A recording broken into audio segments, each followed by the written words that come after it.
c'est Olivier et Laureline. Bienvenue sur Tabibito, notre podcast qui vous fait voyager au Japon.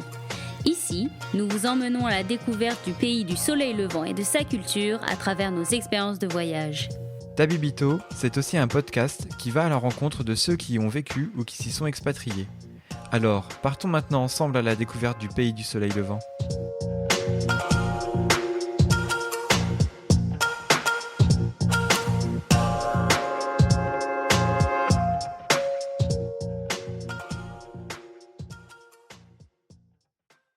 Salut Olivier! Salut Laureline! Bonjour à tous et à toutes et bienvenue dans cet épisode 47 de Tabibito. Aujourd'hui, on a une invitée à nouveau, Mélo, des petits papiers de Mélo, qui va nous emmener dans une région qu'on n'a jamais faite jusque-là. Donc, j'ai très hâte que tu nous parles de tout ça. Salut Mélo! Salut Olivier, salut Laureline. Merci beaucoup de m'inviter au podcast. Ouais, très content de t'avoir. C'est vrai qu'on s'est croisés à plusieurs reprises et puis tu nous as parlé de cette idée d'épisode sur une activité que tu pratiques et puis sur une région du Japon qu'on n'a encore pas au compteur.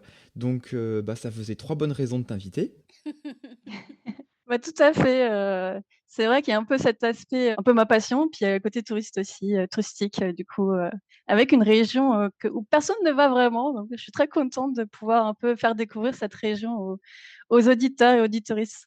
Alors, si ça te va, on va commencer justement par ta passion. Ça s'appelle le Yosakoi. Donc, est-ce que tu peux nous dire en quelques mots ce que c'est exactement?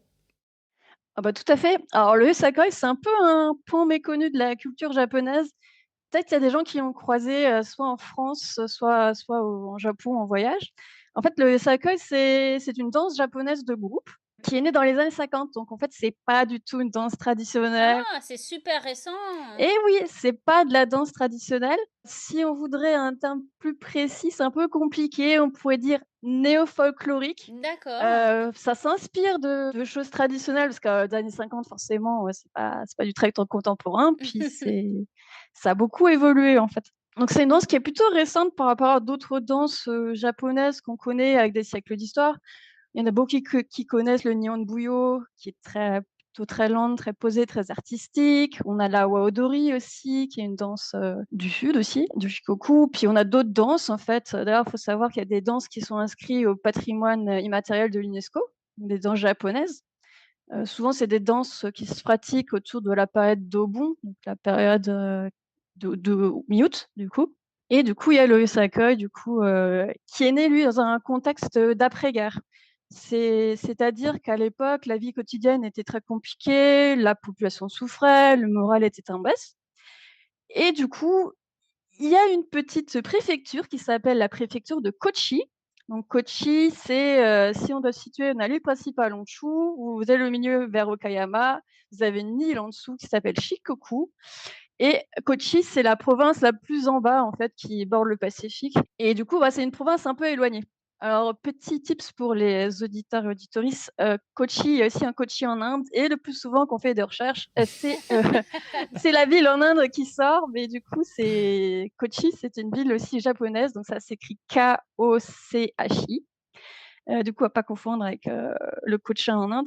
Et du coup, c'est là qu'est née dans les années 50 cette fameuse danse. Et leur idée, c'était un peu de redynamiser la région, de redonner le moral à la population au travers d'un événement festif. Ils se sont dit: «Ah, on va apporter de la joie, on va apporter de l'espoir». Et quoi mieux de fédérer les gens en se disant: «On va créer une danse et puis on va inviter les gens à danser, à réinvestir l'espace public». Voilà, si on redonne le moral à la population, ça va aussi relancer l'économie, ça va redynamiser la région. Donc il y a plein d'idées par derrière, à l'origine de sa création de cette danse. Et puis en fait, 1er festival du coup, c'était dans les années 1954 et ça a eu du succès. Le festival a été reconduit chaque année.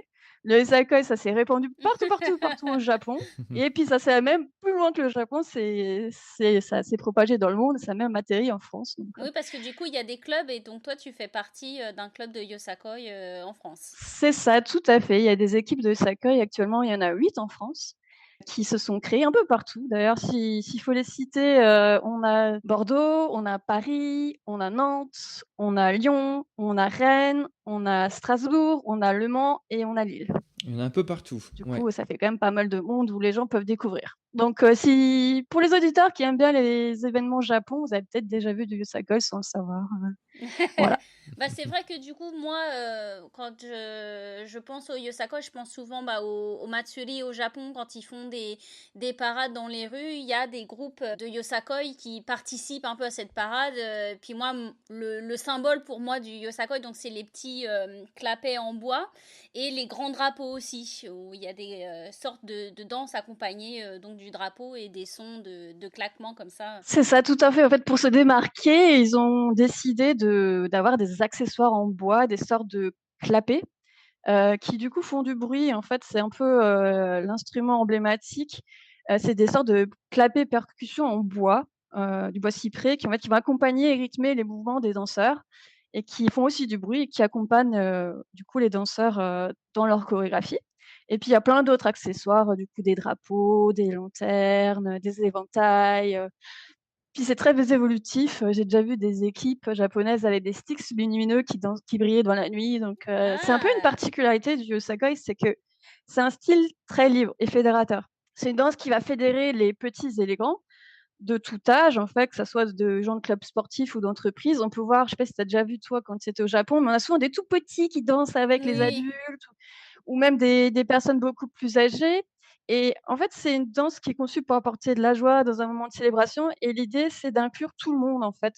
Et du coup, il y a même des gens qui sont en situation de handicap qui font partie de l'équipe Mmh. et qui vont danser tout autant, selon leurs possibilités, au fur et à mesure de la chorégraphie. Et pour ça, c'est vrai que c'est pas une danse qui est fermée. C'est une danse qui invite vraiment les gens à venir danser, à propager l'énergie qu'on diffuse au public et donner aussi de la joie, le sourire en regardant les chorégraphies pour le public, Mmh. du coup. Et c'est vraiment cette idée-là, c'est ça, c'est pas une danse qui est figée, c'est une danse qui continue toujours d'évoluer avec beaucoup de liberté. C'est pas une danse qui est codifiée en soi, il y a pas beaucoup de règles, en fait, et du coup, ça explique pourquoi le Osaka a cette particularité d'être très varié, en fait, et c'est ça que les gens aiment bien, c'est que quand on a un festival, on peut se dire: «On voit une équipe, bah, ça suffit». Là, non, en fait, chaque équipe va avoir un style différent, la choré va être très variée, que ça soit dans la chorégraphie, dans la musique, dans les costumes. Et c'est un peu ça qui contribue à la notoriété du Osaka et en fait, elle est en permanence en pleine évolution. Voilà, ça peut être du style classique, du coup avec des mouvements inspirés de la vie quotidienne, donc à l'époque, c'était, les pêcheurs qui ramènent leurs filets ou l'agriculture, des choses comme ça, et ça se tourne aussi, au fur et à mesure des années plus vers des styles plus modernes, plutôt contemporains, plus avec son temps, et du coup, on a déjà vu des équipes, qui faisaient de la samba, des chorégraphies, tu sais, très contemporaines, comme de la danse contemporaine ou d'autres choses. Donc, ouais, il y en a vraiment pour tous les goûts. N'hésitez pas à venir regarder les festivals de Sakai, c'est extraordinaire. Bah, c'est vrai que moi j'ai été tombé dessus par hasard quand j'étais allé à Kagoshima. Et c'est exactement ce que tu dis. En fait, tu peux dire, bon, bah, je regarde 5 minutes, j'ai compris le principe, je passe à autre chose. Mais en fait, j'étais resté 2 heures jusqu'à la fin. Parce qu'en fait, c'est vrai que ce principe de groupe, alors déjà, enfin, il y a une énergie de fou. Et le principe de groupe, ça fait un peu comme le principe des crews en hip-hop, où effectivement chacun a son style, et la musique est différente, les costumes sont différents. Il y a un côté aussi transformiste où il y a pas mal de danseurs qui ont des couches de vêtements, et au fur et à mesure de la choré, ils les retirent. Et il y a les éventails, enfin c'est vrai que c'est... Et puis au niveau maquillage aussi pareil, il y a des trucs de fou. Et vraiment, ouais, enfin moi j'avais trouvé ça super au niveau de l'énergie. Et pareil, quand tu dis les entreprises, sur le festival où j'étais tombé par hasard, il y avait une équipe de la JR, donc Japan Rail, donc la société ferroviaire japonaise. Et ils étaient tous habillés avec manteau long, les petites casquettes, les éventails noirs bordés d'or. Et il y avait un côté manga Full Metal Alchemist, c'était énorme quoi. Et en fait, ils font les signaux de train. En fait, ils Ah! reprennent en fait les signaux que la compagnie fait pour diriger les trains. Et souvent, dans leur chorégraphie, ben, ils reprennent ces mouvements de comment ils indiquent aux conducteurs qui peuvent Mmh. y aller pour l'intégrer dans la chorégraphie.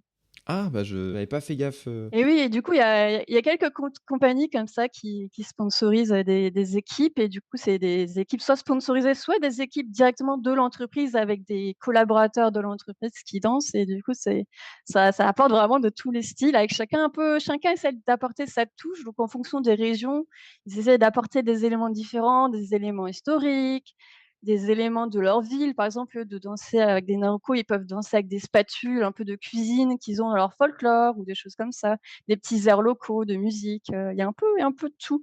Du coup, c'est pour ça que c'est un peu difficile de catégoriser le yosakoi.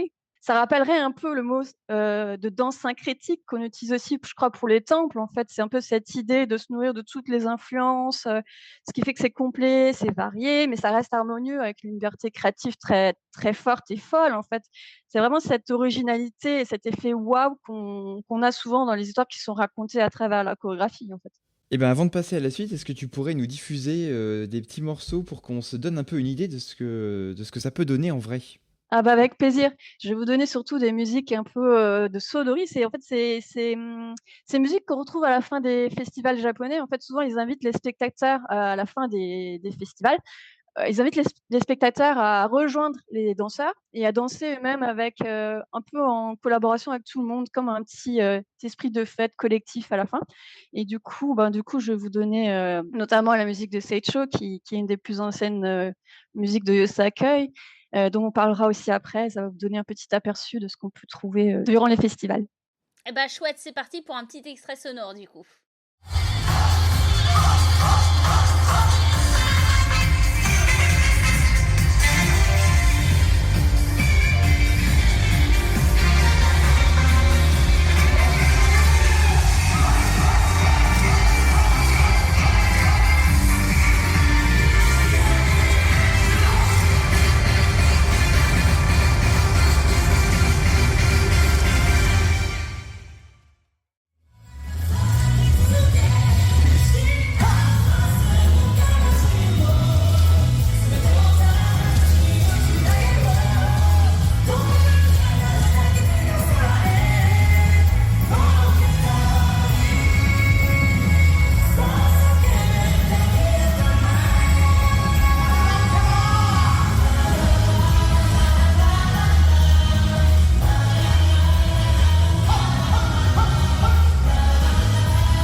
Bon alors maintenant qu'on est bien un peu dans l'ambiance et qu'on a pu écouter à quoi ressemblaient un peu les musiques de Yosakoi, est-ce que tu peux nous parler du festival qui a lieu à Kochi, puisque c'est la ville d'origine et donc le festival a toujours lieu là-bas. Est-ce que tu peux nous en parler un petit peu? Oui, tout à fait. Donc, Kochi, c'est le berceau du Yosakoi. Donc c'est là-bas que c'est né dans les années 54 et depuis toujours, en fait, ce festival, il se déroule en août. Donc ça se déroule du 9 au 12 août. Alors le 9, c'est pas vraiment de la danse, en fait, c'est la cérémonie d'ouverture. C'est-à-dire qu'en fait, il va y avoir une petite cérémonie pour éviter que les typhons tombent sur le festival. Hmm. Les typhons ont toujours évité le festival, donc ils sont très chanceux. Donc je pense que ces cérémonies d'ouverture servent beaucoup. Et puis, il y a bon, plein de petits trucs officiels. Et puis après, en fait, ils vont inviter sur scène les équipes qui ont gagné les années précédentes. Il y a un petit rétro de ce qui s'est passé l'année précédente. Et du coup, ça permet déjà d'avoir le 9, un petit aperçu de ce qui vous attend les jours suivants. Et normalement, il y a aussi un feu d'artifice qui a lieu, qui est tiré du bord de la rivière, donc pas très loin. Donc c'est un petit feu d'artifice. La ville n'est pas connue spécifiquement pour ça, mais c'est très festif et du coup, ça permet de clôturer cette belle soirée de lancement. Et du coup, après, il y a le festival qui se déroule les 2 autres jours. Donc, c'est toujours la même période. Que ça tombe un week-end ou pas, ça sera du 9 au 12. Donc, le 10 et 11, c'est 2 jours de festivités sur la ville. Et le dernier jour, donc le 12, c'est un sorte de concours national. Donc, ça se passe toujours dans la même ville, toujours dans les mêmes endroits, mais c'est un peu organisé différemment. Mais pour les visiteurs, en fait, ça change pas grand-chose, tout simplement. Voilà. Le festival, en fait, il a lieu dans plusieurs endroits de la ville. Il n'est pas fixe. Enfin, il n'est pas seulement un seul endroit. Vous avez en fait des scènes. Donc au niveau des scènes, vous avez principalement la scène du parc Chuo, qui est en gros le parc central, que vous pouvez pas louper et il y a la scène du château. Donc le château, il se voit aussi, donc 10 minutes à pied l'un de l'autre, même pas, donc vous pouviez naviguer facilement de l'un à l'autre. Et puis on a ce qu'on appelle et surtout c'est l'intérêt de ce festival, c'est les parades. Donc ça veut dire qu'il y a des défilés dans certains endroits ils ont essayé de mettre un peu dans chaque quartier, si on veut. Et du coup, il y en a dans les Shotengai, donc dans les galeries couvertes où il y a des gens qui défilent, ou tout simplement dans les rues, au niveau des quartiers résidentiels qui sont un peu plus éloignés, on va dire, Mmh. des gros centres touristiques principaux. Voilà, il y a aussi tous les grosses avenues, où du coup, là, c'est vraiment beaucoup, beaucoup de place pour faire défiler les gens. Du coup, il y a pas de raison qu'on manque une parade, il y en a un peu partout en ville, donc il y a forcément une chance qu'on tombe sur une. Ah, exactement. Alors déjà, vous pouvez pas louper le Sakai, même les jours précédents, il y a des équipes qui s'entraînent déjà dans les parcs ou dans certains parkings. Donc on entend déjà les Naruto qui claquent les jours d'avant. Ça doit être Donc génial. vous avez chance de rencontrer des gens si vous arrivez un peu à l'avance, effectivement. En fait, il y en a vraiment partout, surtout si vous restez au cœur de ville, en fait, il y a au moins une dizaine de sites qui sont regroupés. Donc en 1 heure, vous pouvez naviguer facilement de l'un à l'autre. C'est ça qui est top, en fait. C'est vrai qu'il y en a vraiment, vraiment partout et ça s'arrête jamais. En fait, il y a plus de, je crois, 20 000 danseurs et 2 000 équipes. Donc, Ah ouais! Mais alors du coup, en termes pratico-pratiques, je suppose qu'il faut réserver vachement longtemps en avance pour avoir une chambre? oui, tout à fait. Je conseille aux gens de réserver au moins 1 an à l'avance, Ouais. Ah s'ils ont moyen, ouais! ou sinon de regarder très souvent les hébergements. Pourquoi je vous dis ça? En fait, les équipes, ben, elles viennent d'un peu partout. Il faut aussi qu'elles se logent et forcément, quand il y a Mmh. des groupes de danseurs qui arrivent à plus de 200 personnes, eh ben, ça ça remplit vite les hôtels environnants. Mais du coup, après, vous avez le plaisir de retrouver les équipes, au petit déjeuner ou dans les tramways, parce qu'il y en a beaucoup qui prennent les vieux tramways de la ville pour, naviguer d'un site à l'autre et du coup, bah, c'est assez enrichissant pour les personnes qui voyagent d'être juste à côté et de pouvoir observer de près les costumes, du coup. Et puis il doit y avoir une ambiance de fou parce que c'est comme tu dis, c'est partout dans la ville, c'est plein de groupes différents, enfin ça doit être dingue, quoi. Ah oui, c'est assez exceptionnel, je trouve. Et puis, quand ils sont en mode parade dans les rues ou tout ça, en fait, souvent les spectateurs, ils sont assis par terre et du coup, vous êtes juste au pied des gens en train de les regarder devant vous. Puis les danseurs, en fait, ils interagissent beaucoup avec le public. C'est un peu l'esprit de ce festival-là, c'est que les danseurs sont proches et du coup, ils interagissent avec vous. Ils vont vous sourire, vous faire des petits gestes, des clins d'œil. Ils vont essayer de venir vers vous pour vous entraîner dans la danse. Et puis vous, l'objectif, en contrepartie, c'est de bien les ventiler avec les éventails parce que souvent, il y a beaucoup de groupes qui vont distribuer des éventails pour rafraîchir un peu les gens et du coup, en échange, les personnes qui ont reçu les éventails, ils vont ventiler les danseurs à leur passage pour pour que les danseurs aient un peu d'air parce que bon, on est en plein milieu du mois d'août, il fait chaud, il fait humide, mais du coup, quand on danse, parce que du coup, j'ai déjà dansé là-bas, on oublie un peu tout en fait. On est dedans et Oui. on est très content d'avoir cette interaction Mmh. avec le public. Oui, du coup, ça serait intéressant que tu nous parles justement un peu de cette expérience parce que en tant que Française et en tant que faisant partie d'un club de Yosakoi reconnu à l'étranger, tu as eu la possibilité de faire partie des festivités officielles. C'est ça.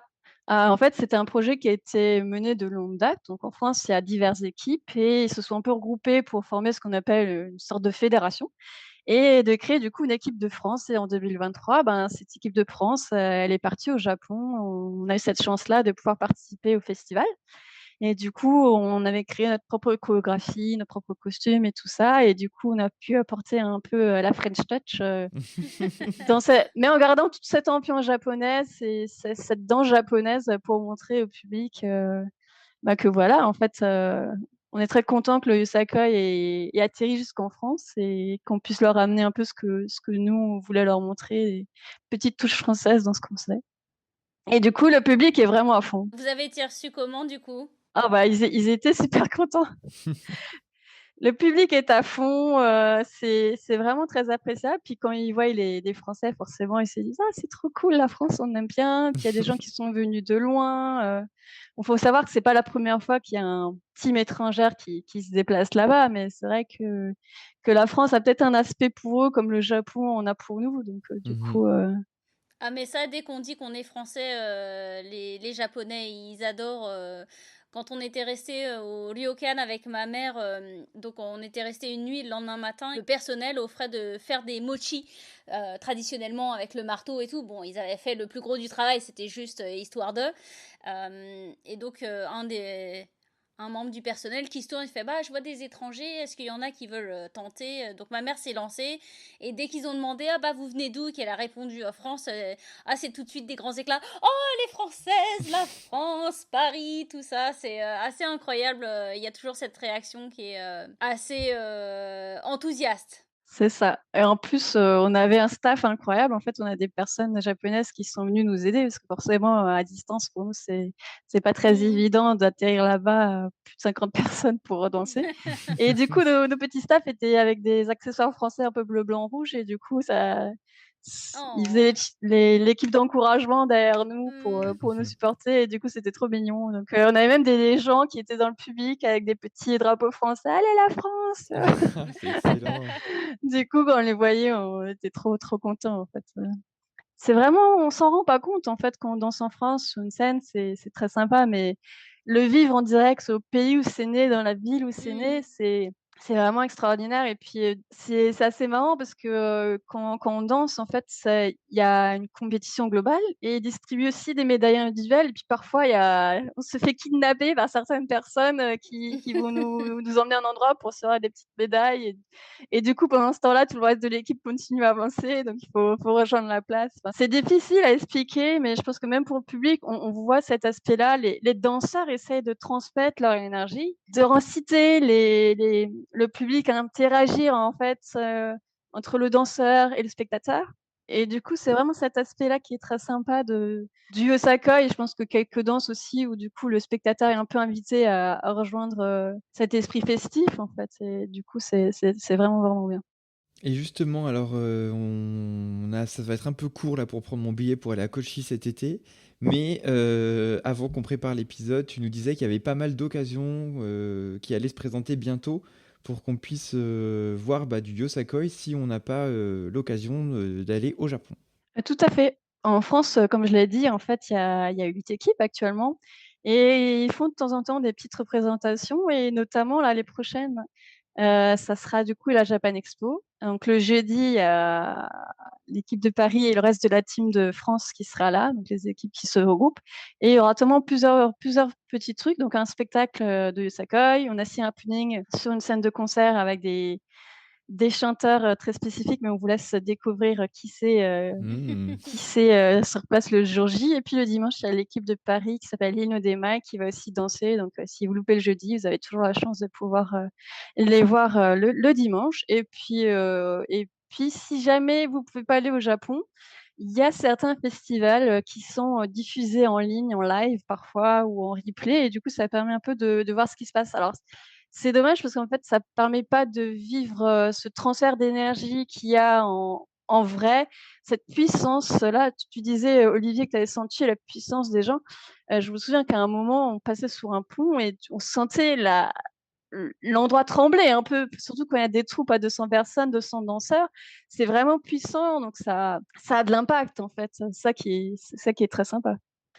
Et du coup, il y a certains festivals qui sont diffusés en ligne via YouTube ou des choses comme ça, ce qui D'accord. permet un peu d'avoir une petite ambiance à domicile, au frais.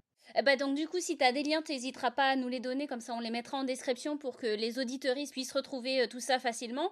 Et du coup, vous êtes sur Instagram aussi, comme tu nous le disais en off, vous postez les dates et les endroits pour les voir régulièrement. Est-ce que tu peux nous parler un peu de ce compte Instagram?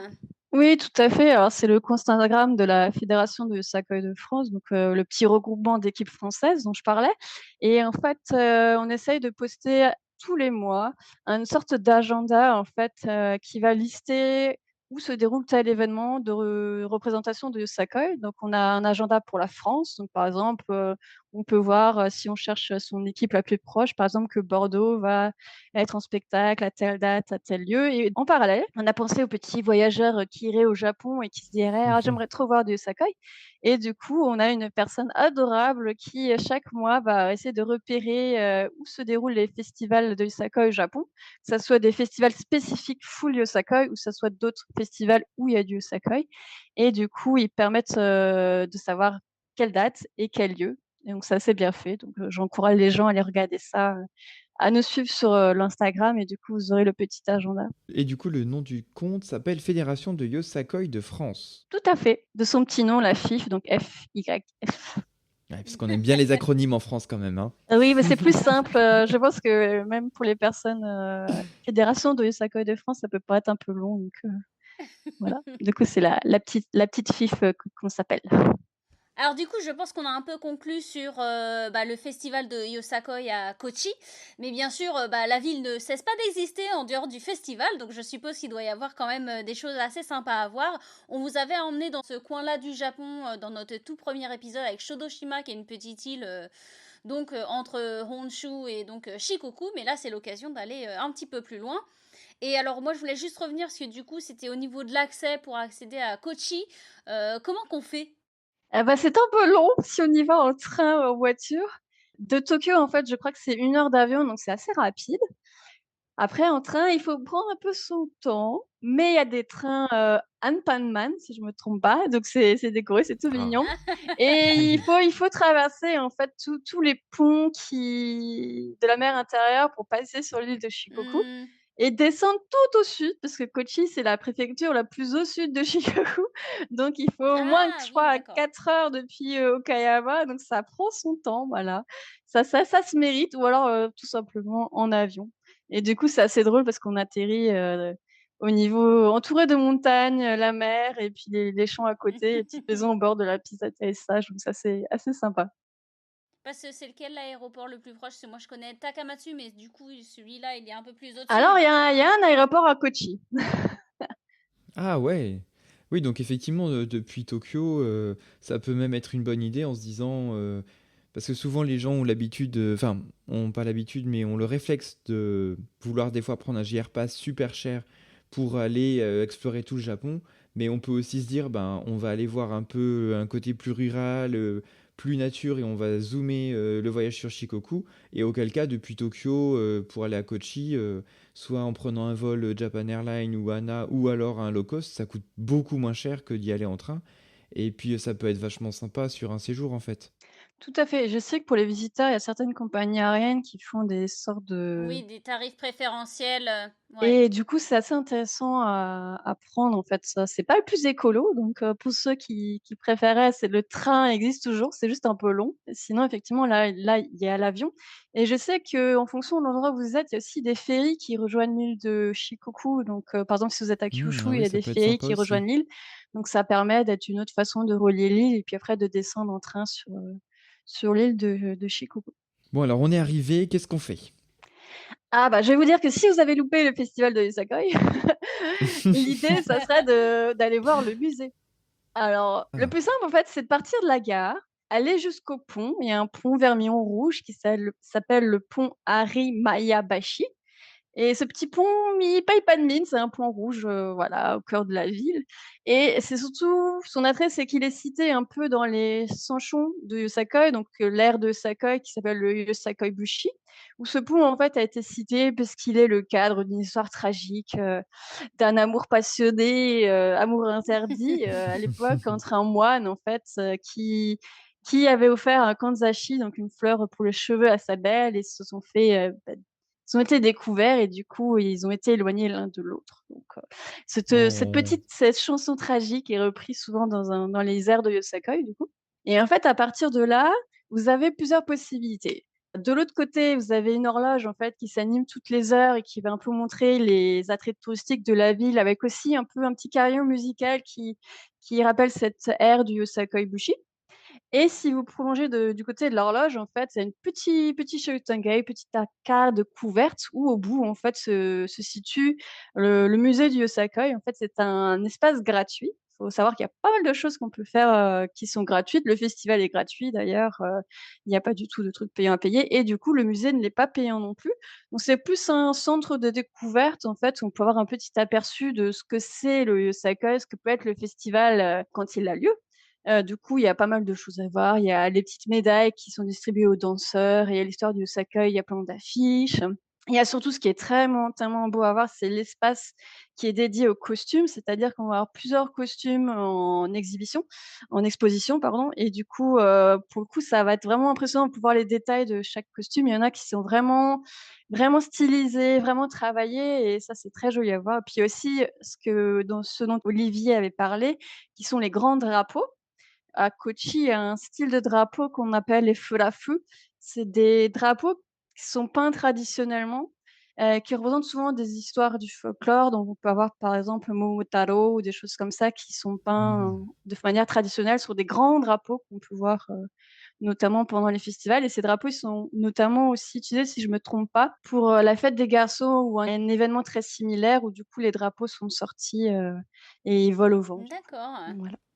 Mais c'est vrai que ces drapeaux-là, moi, ça m'impressionne toujours parce qu'ils ont une taille mais énorme et juste de voir la personne arriver à le manipuler et de pouvoir en faire un mouvement coordonné avec la danse, c'est juste, moi, ça m'épate à chaque fois que je vois ça. Bon, déjà, il y a toute l'énergie des danseurs, mais le drapeau en particulier, moi, c'est un moment qui me saisit parce que juste la manipulation, en fait, elle est impressionnante. C'est ultra physique, c'est clair. C'est sûrement très lourd en plus, enfin, on n'imagine pas Oui.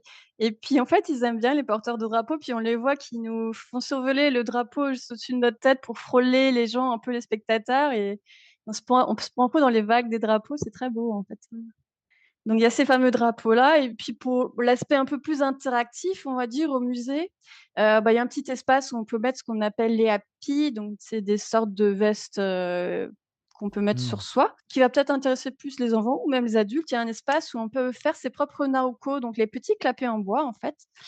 Du coup, Ah! par contre, cet atelier-là, il est payant, mais c'est pas très cher, c'est 1 000 ou 1 500 yens et du coup, on peut choisir, on va dire la spatule dont on veut et on peut choisir ses propres clapets. Donc, il faut savoir que sur des naoko, sur chaque face, normalement, on a 3 clapets. Traditionnellement, la spatule est orange et les clapets sont noirs, jaune, noir. Mais là, il y a une palette de couleurs, on peut choisir ce qu'on veut. On va les assembler, c'est très facile, il y a pas besoin de parler japonais pour ça et bien même des notices, descriptives avec des photos et puis à la fin, il y a une personne, du staff qui va venir nous aider à fixer tout ça pour que ça ne se désolidarise pas et vous repartez avec un joli souvenir, du coup à la maison. Ah, sympa. Ouais, puis comme le musée est gratuit, tu peux te dire, bah, moi j'ai un souvenir original qu'on a fait, et puis ça compense, enfin voilà, on peut se permettre de payer un petit peu pour une activité, voilà, même avec des enfants, ça peut être sympa. Tout à fait. Le musée est gratuit. C'est plus un centre, on va pas dire centre d'exposition, centre d'information, en fait. Il faut savoir que tout n'est pas traduit en anglais, malheureusement. Mais, comme c'est assez visuel, il y a des dioramas ou des choses comme ça, des petites vidéos et des affiches. Globalement, ça se comprend assez bien. Puis il y a un mini théâtre où ils diffusent des vidéos pour montrer un peu l'origine du Sakai, ce que c'est le festival, en fait. Donc on comprend facilement, même si on ne parle pas japonais exactement, ce qu'il en est. Top, donc ça c'était pour la partie Yosakoi, et du coup au niveau de la ville, est-ce qu'il y a d'autres points d'intérêt que tu peux nous recommander? Oui, alors j'aurais dit pour les plus gourmands, parce qu'il faut faire une pause gourmande quand même de temps en temps. Oui, tu nous connais bien.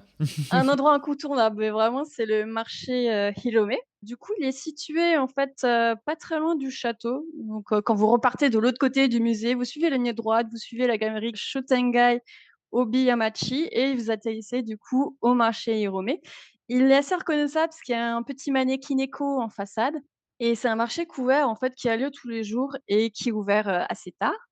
Et c'est un peu cette idée de d'aller chercher ce qu'on veut à différents stands et puis de se rejoindre, à des tables centrales et du coup, il y a cette proximité avec les habitants, on peut discuter, on a vraiment cette possibilité d'échange en fait, dans ce marché-là, en fait et du coup, il y a plein de choses à découvrir. Donc la spécialité de Kochi, c'est, le tataki de bonite, Oh. Katsuo no tataki et du coup, c'est de la bonite, mi-cuite qui, du coup, est servie souvent avec du sel ou un peu de ciboule et cette bonite va être cuite, en fait, sur de la paille et quand on observe la personne faire, il y a plein de flammes qui montent très haut et il y a ce poisson qui est saisi, du coup, dans le feu et qui ressort, mi-cuit et c'est très agréable cette texture à la fois, cuite et fondante à l'intérieur qui peut être servie d'ailleurs avec du yuzu puisque le yuzu, c'est un agrume qui est principalement produit dans la région de Kochi, donc ça, c'est super agréable, ça met une petite touche acidulée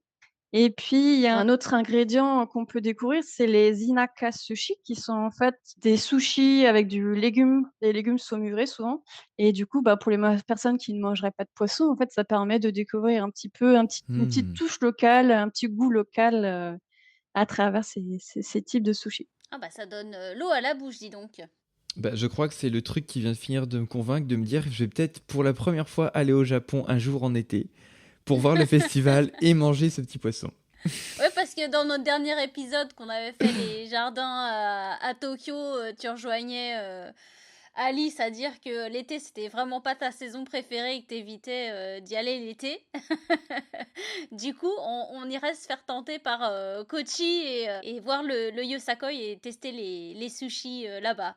Moi, je dirais que les gens qui se disent à l'été, c'est pas possible, se restreignent sur beaucoup de choses. Donc là, on parle de Hmm. Kochi, mais il faut savoir qu'il y a énormément de festivals japonais qui ont lieu pendant l'été.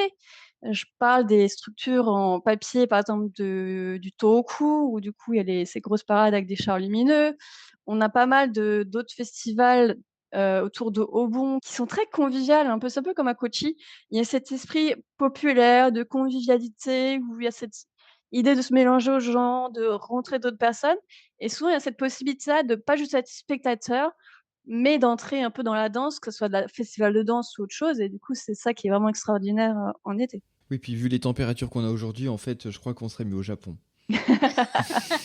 Quitte à avoir chaud, autant Quitte à être voir. là-bas. On est d'accord.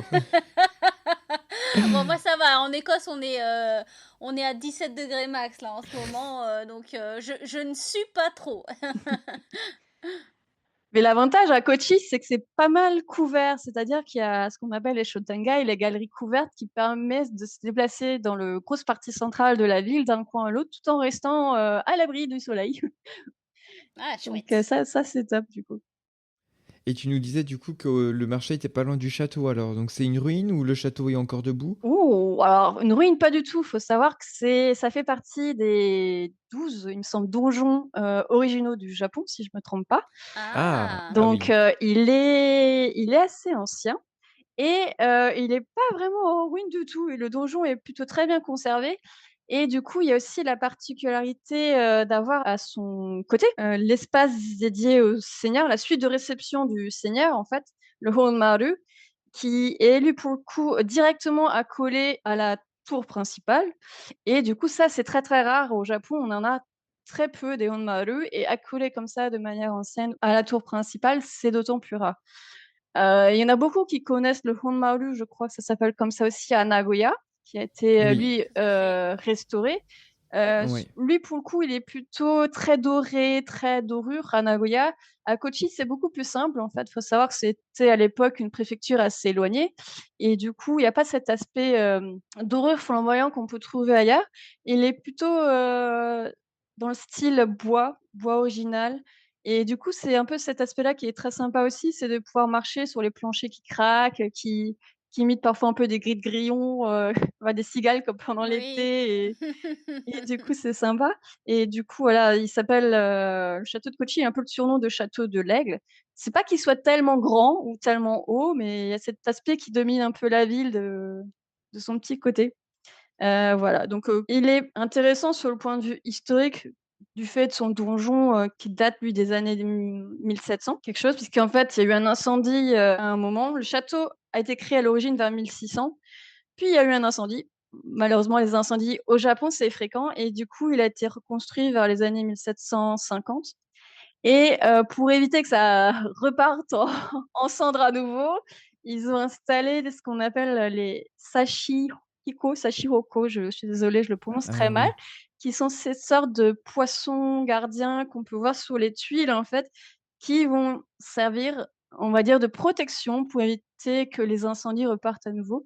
Et du coup, ce château, quand on monte dans les étages, on peut du coup avoir des petites fenêtres qui s'ouvrent un peu de tous les côtés et on voit très bien ces sortes de poissons, carpes, qui sont sur la structure du toit et c'est vraiment très, très joli à observer. Puis quand on arrive tout en haut du donjon, on a une belle vue sur la ville, du coup. Et puis au printemps, il faut savoir qu'il y a un petit jardin de prunes, il me semble, et du coup, ça doit être bien fleuri pour visiter le château, Ah, à ce ouais. moment-là. Bon, eh ben, j'irai me repentir dans un sanctuaire pour avoir insulté le château de ruines. Comme quoi- Alors j'avoue que je connais pas du tout la région, c'est pas une excuse pour autant, mais voilà, j'irai faire un petit don quand même. Il faut savoir qu'à côté du château, il y a un petit sanctuaire d'ailleurs qui a la particularité d'être un peu dédié au Yosakoi, c'est-à-dire que quand il y a le festival, il y a les équipes qui viennent là pour une bénédiction et sont laissés sur place en fait des petits clapiers en bois. Donc vous avez deux statues de renards, donc des gardiens Inari, des kitsune, et à leurs pieds, en fait, vous avez des naroko et alors je l'ai pas vu de mes propres yeux parce que le pavillon était fermé, mais dans un des bâtiments du sanctuaire, du coup, vous avez des gros naroko géants qui sont conservés. Donc ça, c'est le Ah, petit clin d'œil, sanctuaire juste à côté du marché et du château et qui est aussi un petit lien avec le Yusakoi, du coup. excellent. Donc là, on est toujours en hypercentre. C'est ça. C'est l'hypercentre et pour ceux qui veulent retrouver un autre marché, mais plus style, marché du dimanche, tous les dimanches, il y a un des plus vieux marchés et des plus longs qui se déroule sur une des avenues principales et du coup, on peut observer un peu les différentes personnes qui viennent vendre leurs produits, locaux. Donc on voit des fleurs qu'on ne voit pas souvent en France. Il y a aussi les petits produits, locaux, donc tout ce qui est légumes, les agrumes, parce que c'est quand même une région beaucoup d'agrumes et puis on peut aussi voir tout ce qui est un peu l'artisanat, les petites choses produites là-bas. Donc, si vous aimez pas les marchés de nourriture, vous avez toujours le marché producteur le dimanche. Ah bah ça nous fait pas mal d'activités. Tu nous avais parlé aussi parce que du coup moi à Shikoku je pense quand même un peu à... Ça me fait penser un peu à Shodoshima et donc la Méditerranée et les plages. Est-ce que tu as une adresse à nous donner? Et il y avait aussi, je crois, tu nous citais le Mont Godai. Tout à fait. Alors, il y a effectivement une plage. La plage, c'est Katsurahama, mais il faut savoir que ça borde le Pacifique et le Pacifique, il a des vagues assez importantes. Du coup, on ne peut Hmm. pas Ah. se baigner, en tout cas pas sur cette page-là. Mais elle est très sympa parce que ça permet, elle est bordée de pins. Il y a aussi la statue de Ryoma, qui est un personnage historique très connu qui l'aborde. Et puis, il y a un petit sanctuaire surélevé qui surplombe un peu la baie, la plage. Et du coup, c'est un peu une petite excursion à voir. Donc, pour ceux qui n'auraient pas de voiture, en fait, il y a un bus qui va partir de la gare, traverser la ville pour se rendre en fait à cette plage-là. Et sur cette plage-là, en fait, elle va passer sur le Godaisan, donc c'est un mont. Donc là, vous avez aussi un petit panorama sur la ville qui est sympa parce que du coup, on est en hauteur. L'arrêt peut être intéressant parce qu'en fait, il y a 2 choses, à voir là-bas. Il y a un jardin botanique qui s'appelle le jardin Makino. Il faut savoir qu'en fait, ce Makino, c'était le père de la botanique au Japon. Donc ça fait un peu une oasis de fraîcheur aussi, enfin, c'est plein de verdure, il y a aussi un jardin tropical avec des gros nénuphars où on passe en dessous, avec la Ah, lumière, on peut voir le nénuphar, enfin la grosse, feuille verte de nénuphar par le dessous. Il y a des jolies plantes tropicales, des plantes qu'on n'a pas l'habitude de voir, des orchidées aussi, des choses comme ça. Mais il y a plus de 3000 variétés, c'est un peu une oasis, de fraîcheur, donc ça c'est un petit arrêt qui est très sympa et pas très loin, en fait, quand vous marchez, vous avez le temple Shikurinji. Ça n'a pas été abordé, mais il faut savoir que Shikoku, c'est une région de pèlerinage. Et il y a un pèlerinage très important qui est le pèlerinage des 88 temples. Donc en fait, c'est 88 temples qui font tout le tour de l'île, répartis à plus ou moins proche distance. Et du coup, il y a quelques temples, qui font partie de ce pèlerinage, qui sont dans la préfecture de Kochi. Et le plus proche, en fait, de la ville même de Kochi, du coup, c'est le Shikurinji, qui est situé, du coup, à Godaisan. C'est un peu un temple classique. Il y a beaucoup de bois et il y a une petite pagode à 5 étages qui est sympa.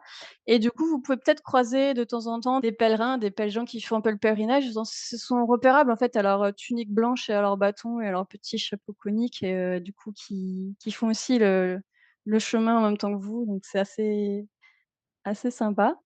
Et sinon, voilà, le Shikurinji, il y a aussi une belle statue de Maneki Neko pour ceux qui chercheront bien. Ça fait le petit clin d'œil. Le petit clin d'œil au Maneki Neko du petit chat du marché Hirome, du coup. donc il y a quand même pas mal de choses à voir, hein. Tout à fait, voilà. Le mont de Godaisan, il est un peu arboré, enfin, c'est plutôt dans la montagne, en hauteur. Du coup, il y a pas mal d'arbres. Donc, en été, si vous cherchez un peu de la fraîcheur, ça peut être une idée de passer par là. Il y a certains jardins aussi au niveau du temple où, du coup, on peut se poser et regarder à travers les fenêtres coulissantes, de voir le jardin qui est situé juste derrière. Donc, c'est sûr qu'en été, c'est pas aussi vert et fleuri qu'à d'autres périodes de l'année parce qu'il fait très chaud, mais ça peut faire la petite pause agréable sur le chemin, du coup. Et puis, soit vous allez finissez à la plage pour avoir un peu d'air frais et la petite vue sur le Pacifique, ou il y a possibilité de s'arrêter à d'autres endroits sur le chemin. Il faut savoir qu'il fait plusieurs stops et notamment, moi, j'avais fait un petit stop dans un petit endroit où du coup, en Omikuji, ils avaient pas des carpes koi, ils avaient des bonites, Omikuji, du coup. Ça faisait la petite Ah. Ah! petite référence au marché où on mange de la bonite, donc voilà, il y a plusieurs petites choses possibles sur le chemin. Donc en gros, c'est 2 grosses journées sans festival? Oui, globalement, je pense qu'on peut faire une bonne journée en ville. Il faut savoir qu'il y a aussi des musées, donc on peut voir un peu l'histoire de la ville, notamment dans le musée de la ville, pour voir les tout premiers clapets en bois narvocaux qui faisaient le triple de la taille de ceux qui sont dansés actuellement, donc vraiment les ceux à l'origine. Et puis voilà, il y a des petits endroits. Donc comme j'ai dit, il y a un personnage historique très connu qui s'appelle Yoma, personnage historique connu dans tout le Japon. Et du coup, ça permet un peu de découvrir son histoire pour ceux qui sont très axés histoire. Et après, s'il y a des gens qui ont la chance d'avoir une voiture, il est aussi possible de s'éloigner. Il y a plusieurs choses à faire. Il y a un musée du papier où on peut faire avec du washi ses propres feuilles de papier. Du coup, voilà, de voir un peu la fabrication du papier. Et puis moi, personnellement, on avait pu prendre une voiture et on avait pris un peu la route côtière pour aller voir un peu ces petites criques sur le petit chemin, en fait, de petites routes un peu plus Mmh. éloignées qui sont très agréables pour aller jusqu'à Kouré, qui est un peu petite ville où il y a aussi un joli marché assez rétro, marché de poissons où c'est pareil, on peut se servir et aller déguster sur place. Donc, il y a plein de possibilités autour de la ville même de Kochi si vous avez une voiture. Ce qui est quand même grandement recommandé, si on a un temps court de visite sur Shikoku, parce que c'est vrai qu'il y a du transport en commun, mais si on veut aller à l'intérieur de l'île, c'est assez limité quand même. Oui, faut savoir que une bonne partie de Shikoku, c'est quand même de la montagne Ouais. et du coup, ça prend son temps pour tout traverser, que ce soit en train ou en voiture. Donc, il faut avoir conscience que les distances sur la carte, ont l'air d'être très proches, mais qu'au final, ça peut prendre beaucoup plus de temps que prévu. Après, Shikoku, on peut traverser l'île, mais il y a pas des lignes de train partout. C'est-à-dire qu'on peut pas faire tout le tour en entier uniquement en train et que si on veut aller voir des petits villages plus hors des sentiers battus ou des choses comme ça nécessite peut-être de prendre une voiture. Un très connu aussi est la vallée de l'Ia, qui n'est pas située pour le coup, elle, dans la Ah préfecture de oui. Kochi, mais qui permet, en remontant vers l'île principale, de passer par là, où du coup, il y a toujours des bus, mais effectivement, la voiture peut être de permettre de se promener plus facilement et de voir plus de choses, du coup. Eh bah top, moi en tout cas ça me donne envie d'y aller. Franchement, je découvre complètement, j'avoue que je me suis jamais renseigné, j'avais jamais eu trop l'idée d'aller à Kochi. Et c'est vrai que depuis que j'ai loué une voiture, j'ai de plus en plus envie d'aller dans ces préfectures un peu plus reculées, de prendre le temps. Et ouais, voilà, vraiment, je découvre et ça donne très très envie. Oui, c'est une préfecture qui a quand même un peu cet aspect nature, en fait, forcément en ville, on a un peu moins cet aspect-là. Mais comme du coup, on est sur la partie île, la préfecture de Kochi, elle est quand même pas mal bordée par la mer et du coup, il y a possibilité de voir différents sites, en fait. Il me semble qu'il y a des sites où il y a des pontes de tortues, où on peut même voir des dauphins, je crois, en prenant les Ah bateaux. ouais. Donc, Ah il y a pas mal ouais. de choses. Il y a une cave aussi qui s'appelle la Ryugado Cave, qui est située aussi, un peu à proximité de la ville de Kochi, qui permet aussi de prendre un petit bain de frais en plongeant dans les entrailles de la terre pour voir un peu toutes les structures géologiques et tout ça. Donc voilà, ils ont aussi un jardin de Monet qui ressemble un peu à celui de Ah Giverny. Donc là aussi, pour ceux oui. qui veulent des petits un truc un peu verts, des jardins, il y en a du coup. Il y a quand même cette possibilité-là.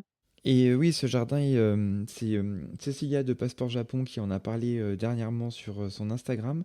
Et je ne savais pas quand on achète son billet au musée de Giverny en France ou enfin, au jardin de Giverny en France ou au jardin de Kochi, si on retourne dans l'autre jardin la même année, l'entrée est gratuite. Ah ouais.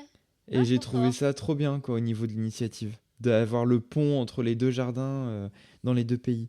Ça, c'est le meilleur plan. Ça permet de comparer, de voir. Est-ce que l'original bat la réplique? Et sinon, côté nature, ils ont beaucoup de rivières qui sont un peu les pures du Japon, parce que du coup, on est dans la montagne. C'est une île qui est assez isolée, donc il y a un peu moins ce côté grosse industrie et tout ça. Donc, ça permet de faire en été pour ceux qui ont très chaud. Par exemple, du rafting ou des balades sur des bateaux ou des choses comme ça. Et il y a des petits endroits qui ont des sortes de petits chemins dans les gorges qui permettent de voir des eaux toutes bleues ou des petits bassins comme ça qui sont très sympas. Donc, voilà. Ouais, donc finalement, c'est vraiment une destination à privilégier l'été, finalement. Entre le festival et tous ces coins nature, c'est vrai que si tu vas sur une période où il fait pas super beau, ou au printemps c'est souvent très gris, bon, il y a des cerisiers, mais la météo est pas fofolle, tu passes quand même à côté de tous ces lieux-là, quoi. Tout à fait, oui. C'est sûr que l'été, ça peut faire un peu peur, mais on a cette possibilité de jongler entre le festival et après d'avoir des activités d'été, donc comme le rafting, le canyon, enfin les promenades en bateau sur la rivière et aussi de voir des endroits qu'on ferait pas souvent, en fait. C'est ça qui est sympa. Après, si vous pouvez pas, venir en été, il faut savoir que la ville essaie quand même, d'accueillir les gens, donc il y a des petites représentations de Yosakoi. Le plus simple, c'est d'aller sur le site de l'office de tourisme de la ville et ils indiquent un peu, quelles dates, ont lieu représentation et ça permet d'avoir un tout petit aperçu de ce que peut être le festival, du coup. Eh bah écoute, si avec tout ça on n'a pas convaincu les gens d'aller voir Kochi, moi je sais pas parce que comme l'a dit Olivier, on découvre totalement cette région et bon, nous on aime dire qu'on va quand même dans les régions un peu moins accessibles et moi qui ai pas de voiture, c'est toujours un peu ça me limite toujours un peu mais ça avec tout ce que tu nous as raconté, ça donne vraiment envie d'aller découvrir et de prendre le temps d'aller s'exiler sur Shikoku quoi pour au moins quelques jours et découvrir la région. Et bah sur ce, je pense qu'on a fini un peu cette partie, donc on va pouvoir passer sur notre section coup de cœur. Et puis bah ça va être à toi, donc Mélo, de lancer cette rubrique-là, alors nous t'écoutons. Bah, je vais le faire à la mode, Yosakoi Yay! et il faut savoir que le Yosakoi, on commence toujours par quelque chose qui s'appelle le kamae, donc ça va être jingle, kamae, ha! Parfait! Top! まもなく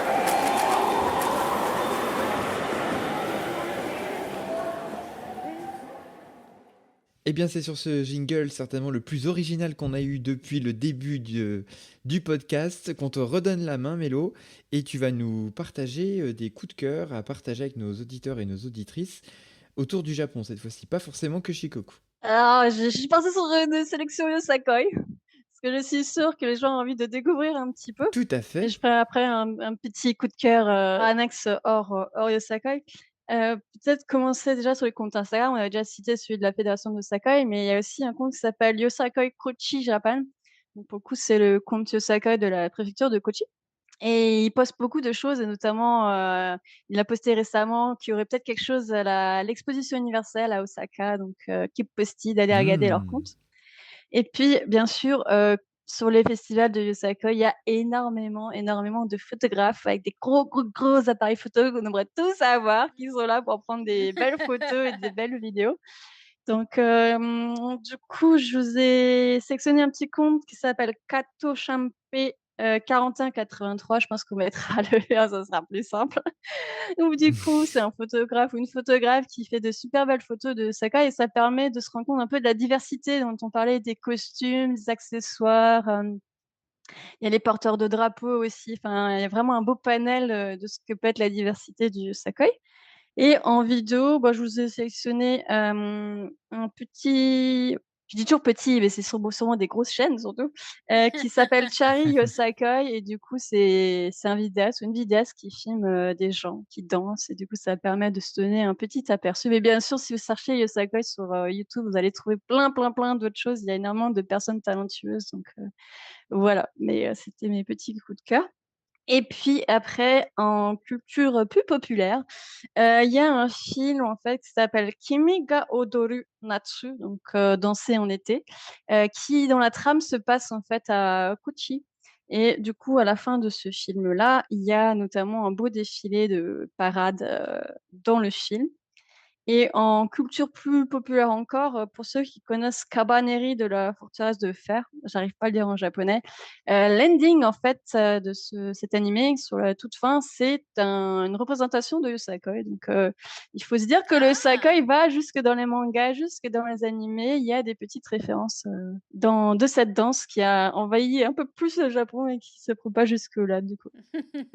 Et du coup, si on veut sortir un peu de la culture Yosakoi, j'ai une auteure japonaise que j'aime beaucoup qui s'appelle Ito Ogawa. Je pense qu'il a peut-être déjà Hmm. été cité auparavant, qui écrit souvent de très beaux livres, assez scénérité, de poésie. Donc il y en a des très larmoyants pour ceux qui sont sensibles. Le goûter du lion, comme l'animal de la jungle. Donc le goûter du lion va va vous plaire sûrement. Et puis elle a des livres qui tournent autour de la ville de Kamakura, donc Kamakura qui est située pas très loin de Tokyo en fait, et qui m'ont donné envie de redécouvrir la ville parce qu'elle cite pas mal de petits endroits qu'on aimerait qu'ils existent en vrai. Donc bien sûr, Kamakura, c'est beaucoup connu pour ses temples, mais la personne dans ce livre, en tout cas, cite des lieux où un gourmand solitaire aimerait bien se balader. Donc ça donne très fortement envie. Et ben, je crois que tu rejoins Alice qui nous avait parlé effectivement d'Ito Ogawa aussi. C'est vrai que le côté contemplation et apprécier les choses simples aussi de la vie avec ce rythme japonais, le wabi-sabi, voilà, ça fait vraiment partie de la culture et elle le retransmet vraiment bien au niveau de ses livres. Tout à fait, c'est vraiment très... On a un peu parfois des romans japonais qui sont très très lents. Effectivement, on a dans cette contemplation, mais ici c'est vraiment très poétique dans les livres de Ogawa Ito, on s'ennuie jamais en fait. Enfin, c'est mon avis. Et pour ceux qui voudraient un style beaucoup plus dynamique, il y a un auteur plutôt de style policier qui s'appelle Keigo Higashino, qui est un auteur quand même assez connu, qui écrit beaucoup de choses. Et du coup, je le recommande pour ceux qui sont plutôt dans le style roman policier. Il y a toujours des intrigues très sympas avec des retournements de situation. Donc, pour ceux qui sont moins dans la contemplation et plus dans l'action, ça peut être un petit coup de cœur supplémentaire.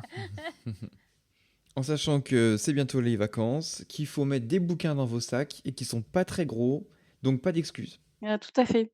Et on peut pas dire que les auteurs japonais font pas de thriller, ils sont assez doués dans ça. Donc, n'hésitez pas à aller regarder tout le catalogue possible qui peut y avoir en littérature policière ou thriller japonais. Ils sont assez sympas de ce côté-là. Et bah, c'est sérieux, je pense qu'on a conclu cet épisode à Koichi. Donc, c'était super sympa de t'avoir avec nous, Mélo. C'était un plaisir de te rencontrer de face à face. Et surtout que ça fait quasiment 2 ans qu'on doit faire cet épisode, donc on y est arrivé. Mais ça tombe au bon moment, donc c'est parfait. Et puis, donc on espère qu'on vous a donné envie de découvrir cette région du Japon qui est très peu sur les circuits touristiques en ce moment. Et puis avec tous ces nouveaux coups de cœur, on vous permet aussi de découvrir le Japon depuis chez vous. Donc c'était vraiment un épisode très sympa et qui nous prépare un peu à cet été. Et sur ce, bah, n'hésitez pas à nous laisser, donc comme toujours... des avis et des étoiles sur Apple Podcast et Spotify. Et puis, bah, je pense qu'on peut se retrouver dès que possible parce qu'apparemment, on est un peu dans les dates chaotiques de sortie d'épisodes. Mais on se retrouvera très bientôt, comme toujours. Et en attendant, rendez-vous à Japan Expo pour celles et ceux qui y vont. Et puis jeudi et dimanche, regardez bien le programme et Yosakoi impératif. Ouais. Ne pas louper.